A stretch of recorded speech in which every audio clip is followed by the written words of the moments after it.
వరంగల్ జిల్లాలో మినీ మేడారం జాతర ఘనంగా కొనసాగింది. మెలిగి పండుగ నాడు మొదలైన ఈ జాతర ఇవాల్టి వరకు అంగరంగ వైభవంగా జరిగింది. మినీ మేడారం జాతరకు 2 తెలుగు రాష్ట్రాల నుంచే కాక ఇతర రాష్ట్రాల నుంచి భక్తులు తరలివచ్చి వనదేవతలను దర్శనం చేసుకుని చీరా సారలతో మొక్కులు అప్పజెప్పారు. సుమారు 20 లక్షల మంది భక్తులు అమ్మవారిని దర్శించుకున్నట్లు అధికారులు తెలిపారు. భక్తులకు ఎలాంటి ఇబ్బంది తలెత్తకుండా అధికారులు ప్రత్యేకంగా ఏర్పాట్లు చేశారు. జాతరకు సంబంధించి మరింత సమాచారం మేడారం నుండి మా ప్రతినిధి భాస్కర్ అందిస్తారు.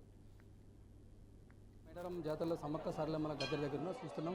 2 తెలుగు రాష్ట్రాలే కాదు, మరొక 3 రాష్ట్రాలను కూడా సుమారుగా 5 రాష్ట్రాలను కూడా లక్షలాది మంది భక్తులు వచ్చి అమ్మవారిని దర్శించిన పరిస్థితి ఉంది. సుమారు 20 లక్షల మంది భక్తులు కూడా ఎంతో దూరం నుంచి ప్రయాస పారాయణంగా వచ్చి చిన్నపిల్లలను సైతం లెక్క చేయకుండా ఎండను సైతం లెక్క చేయకుండా వచ్చి లక్షలాది మంది భక్తులు వచ్చి అమ్మవారిని దర్శించుకున్న పరిస్థితి చూస్తున్నాం. మన తెలంగాణ రాష్ట్రంలో నుండి ఉమ్మడి 10 జిల్లాలు కాదు, 10 జిల్లాలతో పాటు ముఖ్యంగా ఉమ్మడి వరంగల్ జిల్లా వ్యాప్తంగా ఉన్నటువంటి భక్తులు అయితే పెద్ద మొత్తంలో వస్తారు, అమ్మవారిని దర్శించుకుంటారు. అదేవిధంగా ఇటు నల్గొండ, ఖమ్మం, కరీంనగర్ జిల్లాల నుంచి కూడా పెద్ద మొత్తంలో భక్తులు వచ్చి అమ్మవారిని దర్శించుకున్న పరిస్థితి.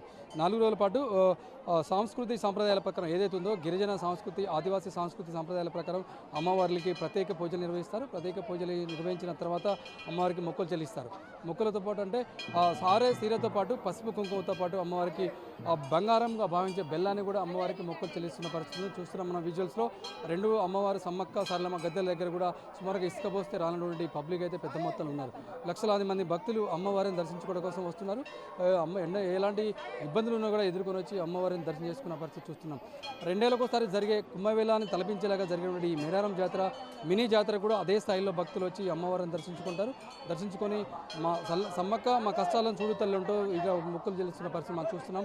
ఎటు చూసినా కూడా 2 మొత్తం అమ్మవారి గద్దెల దగ్గర మొత్తం కూడా పెద్ద మొత్తంలో భక్తులు అయితే చూడవచ్చు. మనం విజువల్స్లో చూస్తున్నాం. గద్దెల దగ్గర కూడా చాలామంది భక్తులు ఉన్న పరిస్థితి ఉంది. ఎక్కడి నుంచి అంటే అక్కడ మొదటగా జంపనవాకు వస్తారు. జంపనవాకు దగ్గర పుణ్యస్నానాలు ఆచరించి ఆ తర్వాత నేరుగా సారలమ్మ సమ్మక్క గద్దెల దగ్గరకు వస్తారు. సమ్మక్క గద్దెల దగ్గర అమ్మవారిని దర్శించుకున్న తర్వాత సారలమ్మ గద్దెల దగ్గరకు వస్తారు. సారలమ్మ గద్దెల దగ్గర అమ్మవారిని దర్శించుకున్న తర్వాత అక్కడి నుంచి అమ్మవారికి మొక్కులు చెల్లించి ఇక్కడ నుంచి నేరుగా పోతున్న పరిస్థితి. మొత్తం చూసుకుంటే తెలంగాణ రాష్ట్ర వ్యాప్తంగా పెద్ద మొత్తంలో లక్షలాది మంది భక్తులు వచ్చి అయితే అమ్మవారిని దర్శించుకున్న పరిస్థితి ఉంది. ఈ 4 రోజులు కూడా ఏదైతుందో ఈ 4 రోజులు కూడా పెద్ద మొత్తంలో భక్తులు అయితే అమ్మ వచ్చి అమ్మవారిని దర్శించుకున్న పరిస్థితి ఉంది. చూస్తున్నాం మనం రాష్ట్ర వ్యాప్తంగా ఉన్నటువంటి భక్తులందరూ కూడా వచ్చి అమ్మవారిని దర్శించుకోతున్న పరిస్థితి ఉంది. దీనికి సంబంధించి ఎండలు ఎక్కువ ఉండడంతో, ఎండలు పెద్ద మొత్తంలో ఉండడంతో ఎండలకు ఇబ్బంది అయితేనే భక్తులకు ఇబ్బంది కలగకుండా పెద్ద మొత్తంలో ఏర్పాటు చేశారు. గద్దెల దగ్గర ఏదైతే ఉందో మనం చలవ పందిలు ఏర్పాటు చేశారు. చలవ పందిలతో పాటు మంచినీటికి ఇబ్బంది కలగకుండా మంచినీటి వసతి చేసే విధంగా కూడా ఏర్పాటు చేసిన పరిస్థితి. ఎప్పటికప్పుడు ములుగు జిల్లా కలెక్టర్ దివాకర్ నుండి దగ్గరగా అన్ని ఏర్పాటు చేసిన పరిస్థితి. అదేవిధంగా మంత్రి సీతక్క ఎవరుతుందో, పంచాయతీరాజ్ శాఖ మంత్రి సీతక్క ఎవరుతుందో ఎప్పటికప్పుడు కూడా ఇక్కడ ఏర్పాటు చేసిన పరిస్థితి ఉంది. చూస్తున్నాం మనం ఎక్కడుందో సారలమ్మ సమ్మక్క గద్దెల దగ్గర కూడా లక్షలాది మంది భక్తులు చూడవచ్చు. మనం విజువల్స్లో కనిపిస్తున్నాం. భక్తులు అయితే పెద్ద మొత్తంలో వస్తున్నారు. ఎలాంటి ఇబ్బంది కలగకుండా సదురుగా భక్తులకైతే అన్ని ఏర్పాటు చేసిన పరిస్థితి. ఎందుకంటే ఎండకు చిన్నపిల్లలు ఉంటారు, వృద్ధులు ఉంటారు, కొంత ఇబ్బంది అవుతున్న నేపథ్యంలోనే అలాంటి ఇబ్బంది కలగకుండా పెద్ద మొత్తంలో ఏర్పాటు చేసిన పరిస్థితి. మొత్తానికి తెలుగు 2 రాష్ట్రాలు కాదు, మరొక 3 రాష్ట్రాలు 5 రాష్ట్రాల నుంచి కూడా భక్తులు లక్షలాది మంది భక్తులు వస్తుంటారు. ఏర్పాట్లు కొంతమంది భక్తులు ఉన్నారు. మేడం ఎక్కడి నుంచి వస్తారు మీరు? హన్మకొండ. చాలా బాగుంది, హెవీ ఉంది. భక్తులు అయితే చాలా ఉత్సాహంగా వచ్చి అమ్మవారిని దర్శించుకుని పోతున్న పరిస్థితి ఉంది. చూస్తున్నాం మనం ఎక్కడ కూడా ఇబ్బంది కలగకుండా గద్దెల దగ్గర అయితే అన్ని ఏర్పాటు చేశారు. పోలీస్ శాఖ కావచ్చు, రెవెన్యూ శాఖ కావచ్చు, మెడికల్ సిబ్బంది కావచ్చు, పెద్ద మొత్తంలో ఇక్కడ అయితే ఏర్పాటు చేసిన పరిస్థితి మనం చూస్తున్నాం. ఈ 4 రోజుల పాటు ఇట్లనే ఉండే అవకాశం ఉంది. 4 రోజులు కూడా ఇలాగే దర్శనాలకు వచ్చే భక్తులకైతే. మేడం ఎక్కడి నుంచి వచ్చారు? మేము హన్మకొండ నుంచి వచ్చాము. అంటే ప్రతి జాతరకు వస్తారా? బాగా క్రౌడ్ ఉన్నట్టు.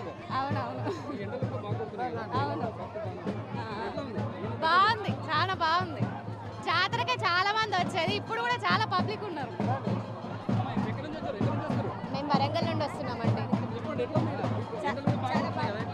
అయినా కూడా మొక్కులు తల్లి దర్శనం కోసం ఎక్కడి నుండి వస్తున్నాం. ఎంత ఇబ్బంది అయినా కర్ణాగల తల్లి కాబట్టి అందరూ వచ్చి దర్శనం చేసుకుంటానే ఉంటారు. ఇప్పుడు కూడా చాలా మంది వచ్చారండి. మంచిగా అమ్మవారు మంచిగా దర్శనం అయింది. అంత మంచిగా సంతోషంగా ఉన్నదండి. అప్పుడు బాగా వాడబాడు బాగుంటుంది కదా, పర్వాలేదండి. లెక్క చేయకుండా అమ్మవారి